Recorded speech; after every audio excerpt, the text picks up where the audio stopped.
Please clean the premises.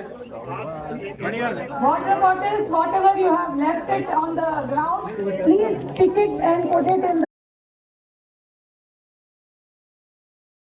पारिजात वाटिकाय नमः कदम्ब वाटिकाय नमः पुष्यरागरत्न प्राकाराय नमः पद्मरागरत्न प्राकाराय नमः गोमेधरत्न प्राकाराय नमः वज्ररत्न प्राकाराय नमः इंद्र वैडूर्य रत्न प्राकाराय नमः इंद्रनीलरत्न प्राकाराय नमः मुक्तारत्न प्राकाराय नमः मरकत रत्न प्राकाराय नमः ऐं ह्रीं श्रीं विद्रुम रत्न प्राकाराय नमः ऐं ह्रीं श्रीं माणिक्य मंडपाय नमः ऐं ह्रीं श्रीं सहस्र स्तंभ मंडपाय नमः ऐं ह्रीं श्रीं अमृत वापिकाय नमः ऐं ह्रीं श्रीं आनंद वापिकाय नमः ऐं ह्रीं श्रीं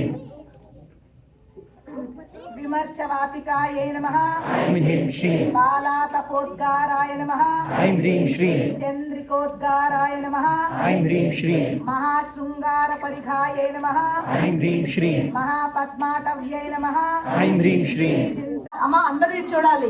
ఇక్కడ 4 ద్వారాలు ఉన్నాయి చూడండి. ఇక్కడ 1వ ద్వారము 2, 3, 4 ద్వారాలు ఉన్నాయి. అంటే అమ్మవారిని చేరుకోవడానికి 4 వేలు ఉన్నాయన్నమాట.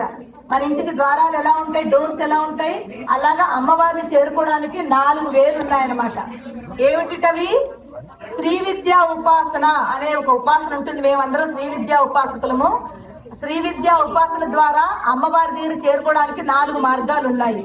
సమయాచారము, దక్షిణాచారము, కౌళాచారము, వామాచారము.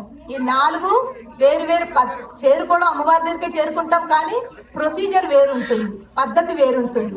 అలాగ 4 ద్వారాలు నుంచి అమ్మవారిని మనం పట్టుకోవచ్చును.